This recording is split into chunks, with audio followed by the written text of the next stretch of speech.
Hello everyone, and welcome to week 41 for Xur.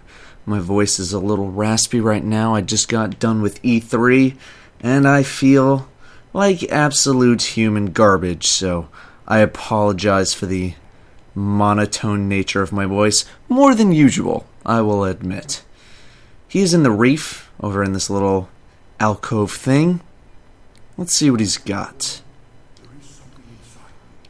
Well, he's got pulse rifle, hand cannon, and machine gun telemetry to level up those weapons faster, plasma drive and emerald coil for those rare blue quality sparrows, 5 heavy ammo packs for 1 strange coin, or 2 strange coins for 1 mode of light.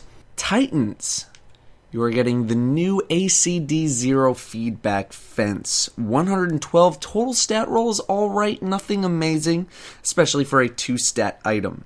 Increased melee attack speed, that's good. Charge more super energy when you get a melee kill, that's not as good. Main bonus is where you will emit an AoE when you're struck by a melee attack. This effect does have an internal cooldown. It's not super long, but it's not going to proc on every single time that you are hit by a melee attack if it happens a lot within a couple of seconds. In PvE, they're alright, but they don't fall among the top 3 Titan exotics. That would be Saint 14, Ruined Wings, and Armamentarium. They might be able to shock away some enemies here and there. They're not complete garbage in that respect, but I don't see myself using them pretty much ever unless it's for some sort of a gimmick. In PvP, I believe they deal 73 damage on the pulse, plus your melee attack that should be enough to kill most targets, definitely if your Storm Fist is ready. Am I giving up my Armamentarium for these? Probably not. Also, I'm pretty sure the effect also does not proc if you die to a melee attack, so it won't shoot out that shockwave if you actually die. These can definitely win you some fights in PvP. It's not like they're super god-awful, but Titan Melee itself is super god-awful because it has no range whatsoever, so that kind of plays into the not-so-greatness of the feedback fences. They're a defensive exotic that rely on things hitting you, which is generally something you don't want happening, and I'd rather use an exotic that I have a little bit more control over. Hunters, you're getting Kepri's Sting. 96 strength? 96 strength is a pretty bad stat roll. Not very good. Not very good at all. Increased primary weapon reload speed is great. Reduced melee cooldown when picking up an orb of light is not nearly as great. In fact, it's not very good at all. Main bonus gives you invisibility after crouching in place for a short time and gives your melee attack 4 times the damage when attacking from behind if you're invisible. On a Sunday, in the afternoon. On Earth. Only. I think this is one of the most overrated exotics in the game right now, mainly on the damage side of things.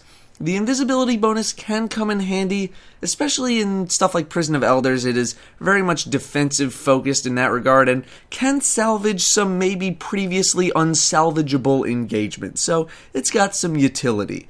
You're not going to be able to use the melee damage bonus enough to really make it worth your while, besides maybe some burst at the start of a fight, and even then I don't know if it's really even worth it.